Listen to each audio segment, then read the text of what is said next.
everybody, my name is Eloise Williams and I'm an author, and I was lucky enough to work with some of you as part of the Shropshire Bookfest Readers to Writers project, and following those workshops in which you were absolutely brilliant, one of the writers who took part has won the Upper Key Stage 2 age group competition, and I am absolutely delighted for you, Caitlin Freeman of Hodnet Primary School. Congratulations. I hope to get to read your story The Midnight Heist very, very soon. Fantastic news. Well done, everybody. Keep writing, keep reading, keep telling amazing stories. It was lovely to meet you all, and I hope to see you all again soon. Bye. And first place and the winner of Upper Key Stage 2. Congratulations, Caitlin Freeman. Here is your story, The Midnight Heist.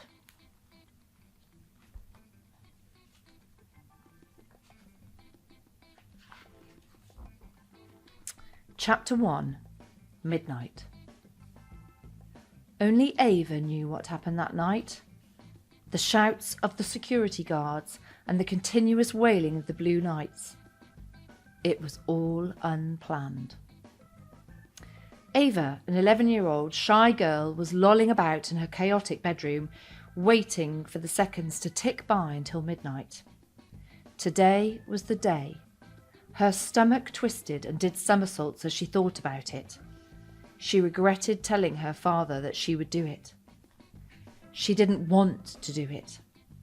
Questions swirled in her mind as she began to pack her bag. For one last time, Ava surveyed her map and plan whilst breathing in deeply.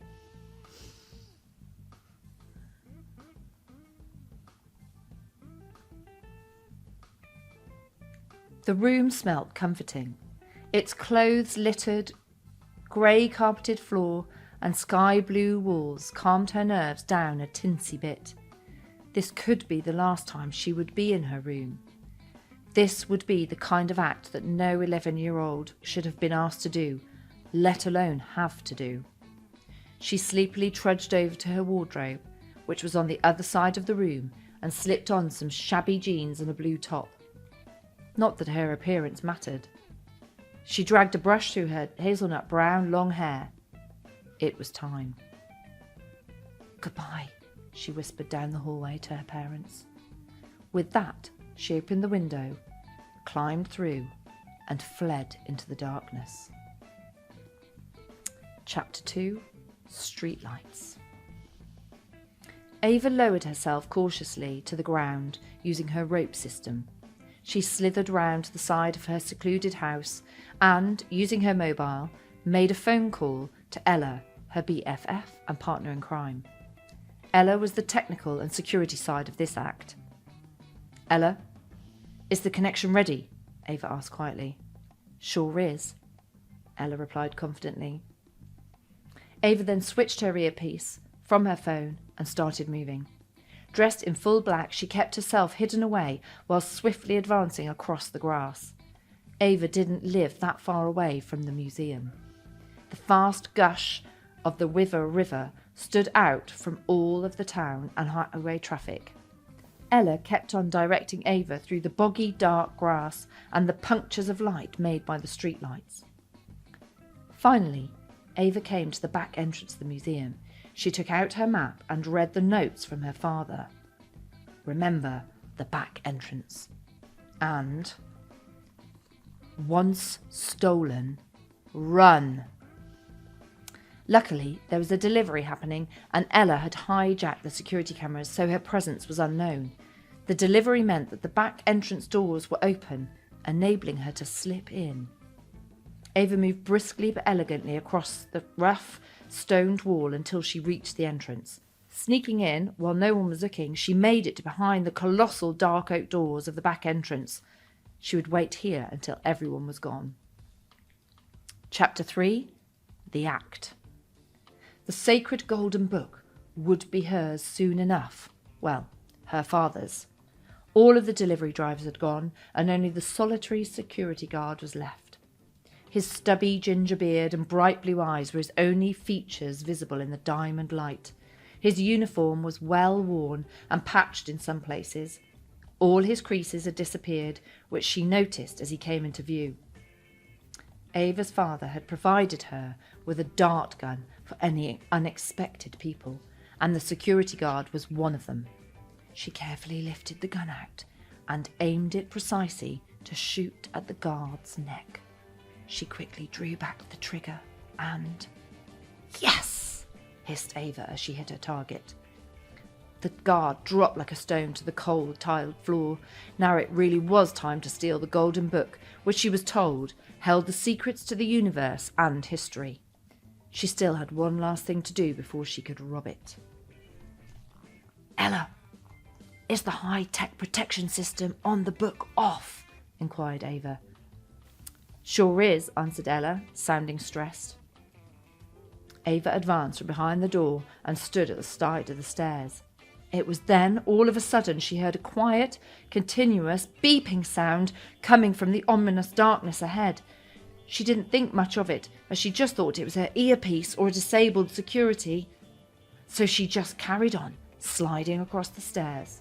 As silent as a snake, moving across to its prey, she reached the front of the stairs. She was almost at the room where the golden book was kept. She held her breath. Just one more step. She was there, standing right in front of it. She took a deep breath and closed her eyes. She progressed. Chapter 4. Robbery. Ava rubbed vigorously at the cut on her arm from the glass on the edge of the Warrior exhibition, which occurred when she snuck through the tight gap earlier. The outside of the room was decorated with pristine white pillars on the overhanging roof and flecks of gold on the black paint. She opened the door and placed a foot inside. As she drew her torch out of her bag, she saw something glinting glamorously in the infinite darkness. She slowly clicked the button for the torch to turn on and shone it in the direction of the glinting light. "Ella, I found the golden book," Ava whispered breathlessly. "Great, now remember what your dad said. Go through the front doors," came Ella's calm and steady voice.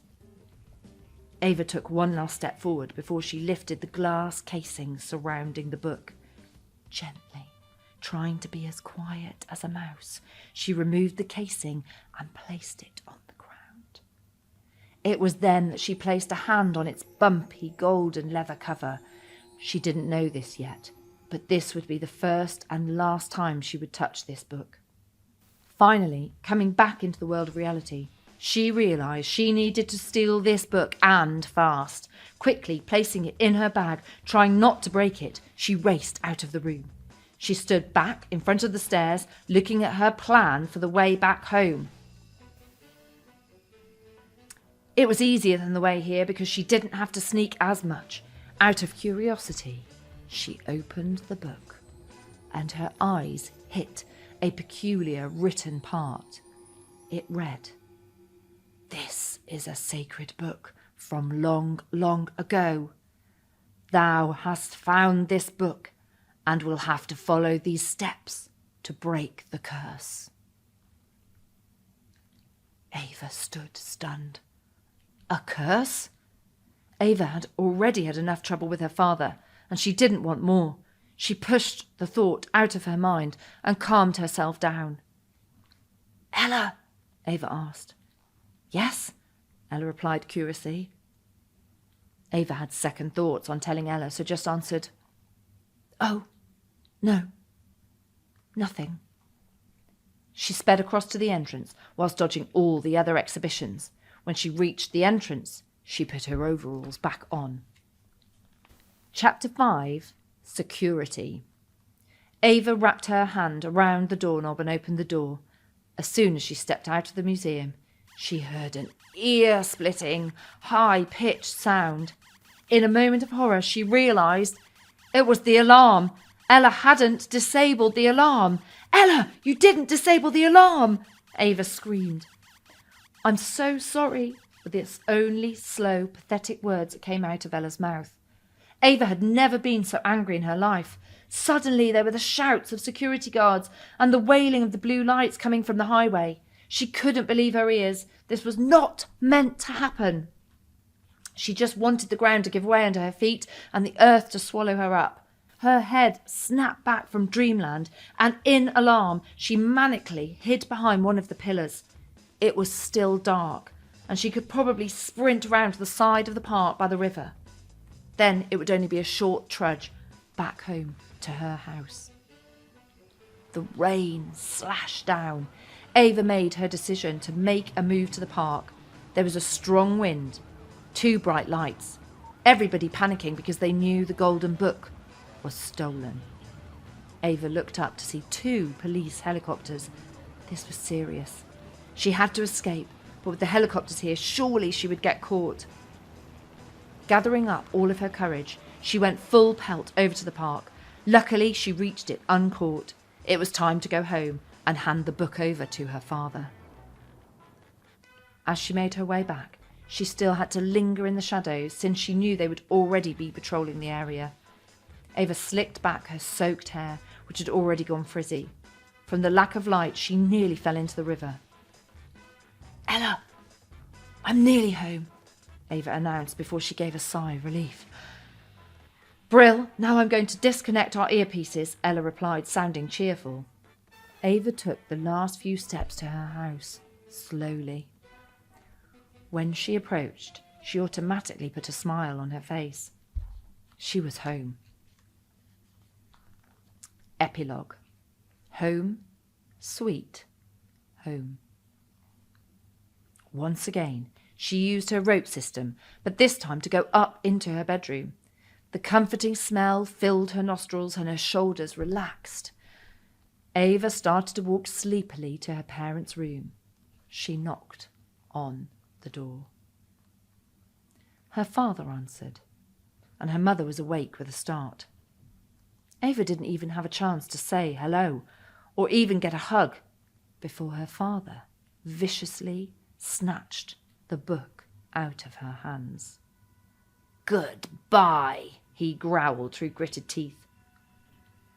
Ava had no idea why he was acting like this, so she just proceeded to her room.